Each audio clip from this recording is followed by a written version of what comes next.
Please मुझे माफ कर दीजिए ना। चलो माफ कर दिया, अब तो कपड़े दो। लीजिए।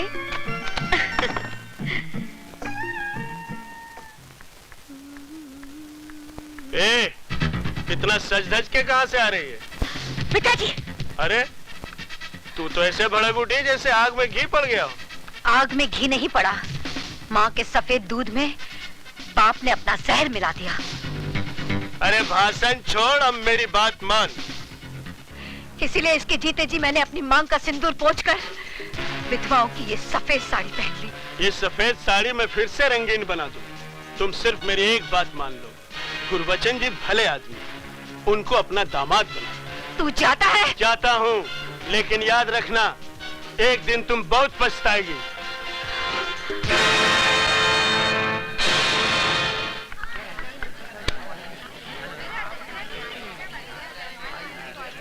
वो आ रही है। हुस्न वाले तेरा जवाब नहीं। अरे हाय मेरी जान। सिर्फ हड्डी मिली, कबाब नहीं मिला। गुरु, सुना है आजकल विजय सक्सेना के घर के बड़े चक्कर लगा रही है। अच्छा, अरे तो क्यों ना गुरु से पहले चेला ही शक्कर खा जाए। चल चलो देखते हैं साली को।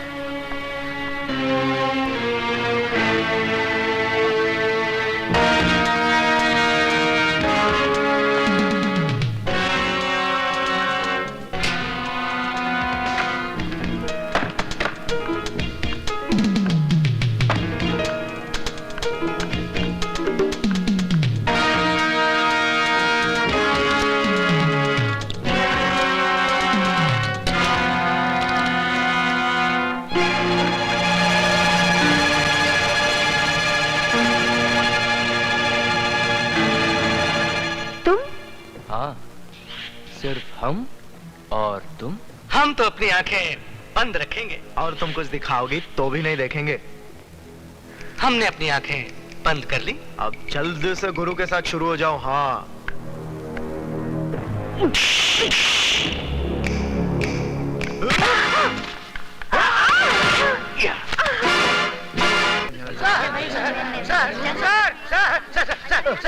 सर, गजब हो गया। आप जल्दी चलिए, नहीं तो मुसीबत खड़ी हो जाएगी। समंदर में बाढ़ आ जाएगी और मछलियां पेड़ के ऊपर चढ़ बैठेगी। अरे क्या बकवास कर रहे हो? बकवास नहीं सर, मैं आंखों देखा हाल बता रहा हूँ सर। वो अधिकारी है ना, वो सुधा के पीछे पीछे बाथरूम में घुस गया। आप जल्दी जाइए सर, वरना राम तेरी गंगा मैली हो गई नहीं हो जाएगी।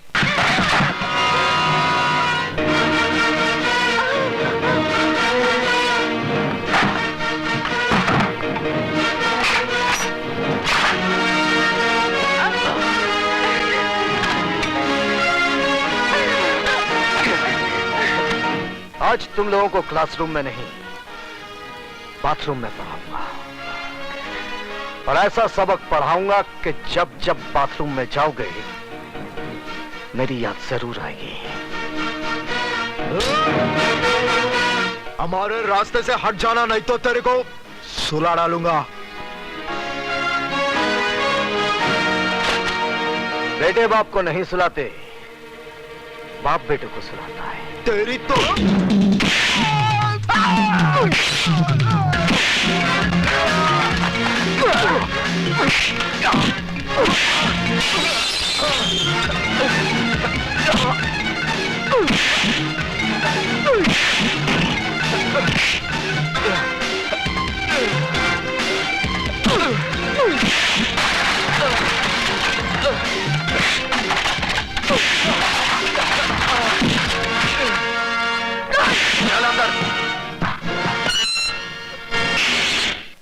बंद कर दो।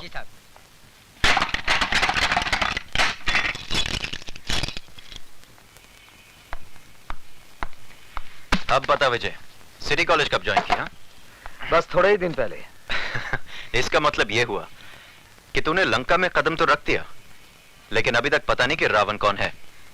कॉलेज तो विद्या का मंदिर कहलाता है, तू इसे लंका क्यों कह रहा है? इसलिए कि यह कॉलेज नहीं, मुजरिमों का अड्डा है। ड्रग्स, गुंडागर्दी, क्या कुछ नहीं होता यहाँ पर। और ये सब जानते हुए भी आप हाथ पे हाथ धरे बैठे हैं। क्या करूं? जिस लंका का राक्षस आप अभी पकड़ कर लाए हैं, ऐसी पिटाई कीजिए कि उसकी औलाद तक जुर्म की बात सोचने से भी कांपे। ये इतना आसान नहीं है विजय सक्सेना साहब। ये अधिकारी ताश की गड्डी का एक मामूली सा पत्ता है। इसके गुलाम बेगम बादशाह कितने रसूख वाले, कितने ताकतवर हैं, ये आप नहीं जानते। सारे हिंदुस्तान की पुलिस फोर्स मुजरिमों को सजा देने के बजाय उनकी ताकत, उनके रसूख का कितनी इज्जत के साथ बयान कर रही है। इसका मतलब आपका कॉलेज में आना, अधिकारी को गिरफ्तार करना, ये सब एक ढोंग था, नाटक था। नहीं विजय, बिल्कुल नहीं। लेकिन अधिकारी को अगर मैंने नहीं छोड़ा तो ऐसा नाटक शुरू होगा कि तुम अपने आप को बचा नहीं सकोगे। ऐसे शातिर बदमाश हैं कि कब दिन को रात में बदलते हैं, कुछ समझ में नहीं आएगा। वो आप कुछ नहीं कर पाएंगे। जिस लड़की की इज्जत लूटने की कोशिश की गई है, वो जब अदालत में खड़ी होकर बयान देगी ना, वो साला 7 साल के लिए अंदर जरूर जाएगा। वो बयान देगी तब ना। सुधा बयान जरूर देगी। तुम्हें इतना भरोसा है अपनी सुधा पर? बिल्कुल।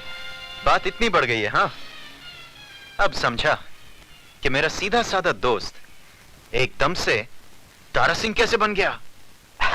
अरे वो बात नहीं है जो तू समझ रहा है, वो स्वीटी की सहेली है। इसमें इतना घबराने की क्या बात है? लेकिन मैं उनसे कहूंगी कैसे? जैसे बॉबी में डिंपल कापड़िया ने कहा था, कयामत से कयामत तक में जूही चावला ने, और दिल में माधुरी दीक्षित ने, आई लव यू। वो पलट कर एक थप्पड़ मारेंगे और बोलेंगे कि मैं तुम्हारा प्रोफेसर हूँ या बॉयफ्रेंड। क्यों, प्रोफेसर बॉयफ्रेंड नहीं बन सकता? क्या उसे प्यार करने का हक नहीं है? हाँ है तो सही, लेकिन तुम्हारे भैया मुझे कुछ रूखे रूखे लगे। रुके रुके होते तो तेरी इज्जत बचाने के लिए खुद की जान को खतरे में ना डालते, बगल से ही चले जाते सूखे सूखे। यार तेरी बात में दम तो है। इसका मतलब सिर्फ मैं ही तेरे भैया पे ऊहू नहीं हूँ, वो भी मुझ पे ऊहू है। You are right, absolutely right. यानी कि आग दोनों तरफ लगी हुई है। बिल्कुल। इससे पहले कि जमाने की फायर ब्रिगेड इस आग को ठंडा कर दे, इसे और भड़का दे। ओह, भैया भी आ गए। अब मैं क्या करूं? वही जो मैंने समझाया। ठीक है।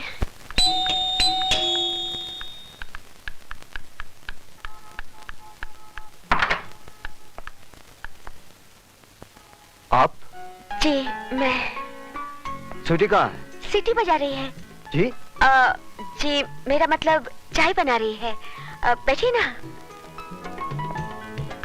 मैं तो बैठूंगा ही, आप बैठिए।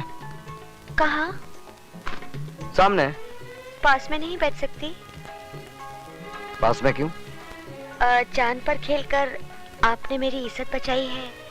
किसी का शुक्रिया इतनी दूर से कैसे अदा किया जा सकता है? शुक्रिया जबान के जरिए फासले से भी अदा किया जा सकता है। मगर फासले से आग कैसे भड़केगी? कौन सी आग? वो फायर ब्रिगेड की आग, जिसे जमाने के आने से पहले ही भड़कानी है। क्या? जमाने के आने से नहीं, जिसमें आत्माओं का नहीं, जिस्मों का मिलन करना है। क्या बक रही हो? वही माधुरी ने जो डिंपल के भाई से कयामत के रास्ते पे बका था। क्या? जूही ने चाय वाले के दिल में बका था। पर क्या? वही जो आपको बकना है। सॉरी, मुझे बोलना है। अब जो भी बोलना है जल्दी बोलिए। जल्दी कैसे बोलूं? ठीक है, आंखें बंद करके बोलती हूँ। I love you।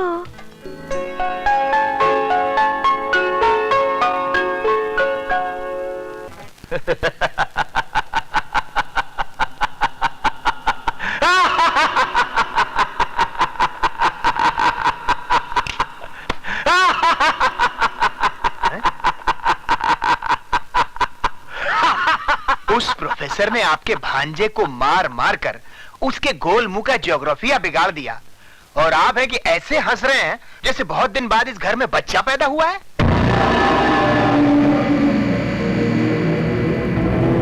नहीं खराती लाल, नहीं, इस घर में नहीं, इस शहर में बहुत दिनों के बाद एक मर्द पैदा हुआ है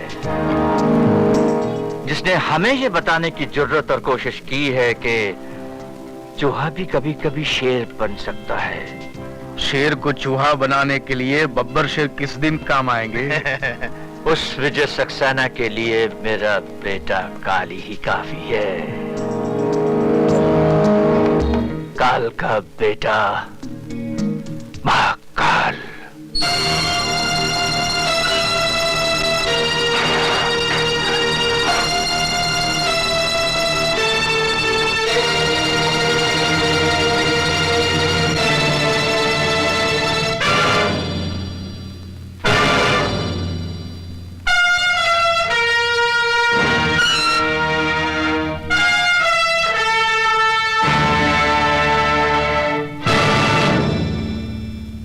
काली बाबू, आपने कॉलेज में ताला लगवाकर अपने दोस्तों को तो लॉकअप से छुड़वा लिया, लेकिन आज अगर उस लड़की ने अपना बयान दोहरा दिया तो आपके दोस्त 7 साल के लिए अंदर जाएंगे ही, साथ में आपकी इज्जत भी बीच बाजार में नीलाम हो जाएगी। खैराती, मैं तेरी तरह खैरात में नहीं पैदा हुआ हूं। काली नाम है मेरा, काली। जब मैं पैदा हुआ था तो मेरे बाप ने इतने धमाके किए थे कि पूरा शहर पहरा हो गया था। आज वैसा ही धमाका काली करेगा।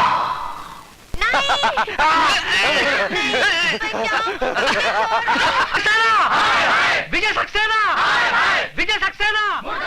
विजय सक्सेना! मेरी समझ में ये नहीं आता कि इस तूफान को कैसे रोका जाए। बात बढ़ती जा रही है। एक बहुत आसान तरीका है, बढ़ती बात घट जाएगी। He is also right. वो कैसे? मिस्टर सक्सेना मिस्टर अधिकारी से माफी मांग ले और कह दे कि वो अपने किए पे शर्मिंदा है। किस बात की माफी मांगू? ज्यादा बनने की जरूरत नहीं है सक्सेना साहब। पूरा कॉलेज ये जान चुका है कि आपने अकेले में मौका पाकर सुधा वर्मा का हाथ पकड़ा। जब अधिकारी ने वो देख लिया और आपको लगा कि अब आपका मुंह काला हो जाएगा, तो आपने अपनी कालिख अधिकारी के मुंह पे पोत दी। Shut up, you dirty son of a bitch! Mister Saxena! Sir, इस आदमी को शर्म आनी चाहिए। ये सरासर मुझ पर झूठा इल्जाम लगा रहा है और साथ ही साथ उस मासूम लड़की को भी बदनाम कर रहा है। जी हाँ, ये सारी बातें हमें उस मासूम लड़की ने ही बताई है। आइए प्लीज। विजय सक्सेना! विजय सक्सेना! विजय सक्सेना! विजय सक्सेना! विजय सक्सेना! विजय सक्सेना! विजय सक्सेना! शांत हो जाइए। विजय सक्सेना! प्लीज शांत हो जाइए। सुधा, बेटे यहाँ आओ। आओ आओ बेटे, आओ।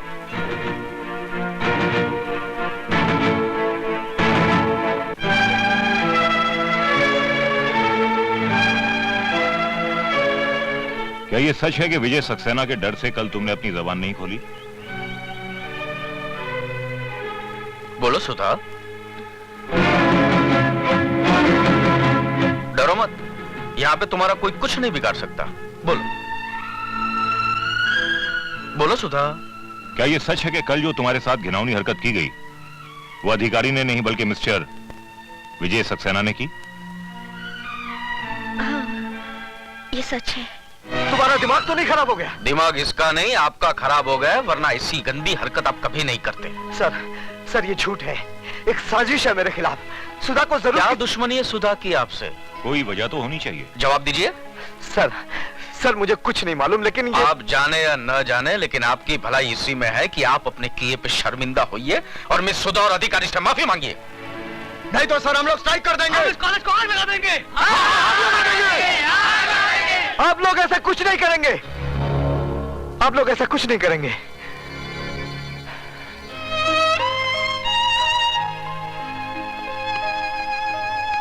मैं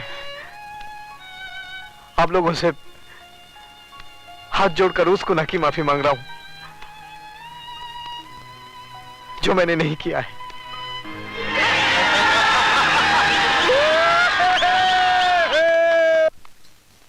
hate you, Sudha. I hate you.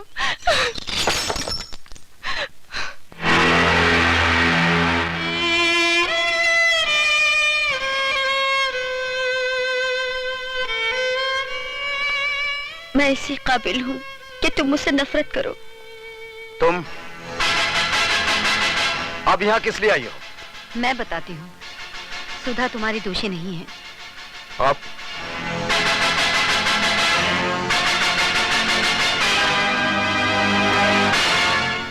दीदी ने मेरी इज्जत बचाने के लिए आपकी इज्जत को मिट्टी में मिला दिया। मैं मजबूर थी स्वीटी, मुझसे अपनी इस बहन का दर्द देखा नहीं गया। देखो, तुम ही देखो, उन दरिंदों ने अपने नाखून इसके जिस्म में कैसे गाड़ दिए थे। अगर सुधा उनका कहना मानती तो वो मेरी बेटी की इज्जत लूट लेते। हम कहीं मुंह दिखाने के लायक नहीं रहते। प्लीज दीदी को माफ कर दीजिए। कौन थे वो लोग? अब मैं ना अपनी बहन की इज्जत खतरे में डाल सकती हूँ और ना ही आपकी जान को। मैं तुम्हारी मजबूरी समझता हूँ सुधा, लेकिन एक बात याद रखना, मैं मजबूर नहीं हूँ।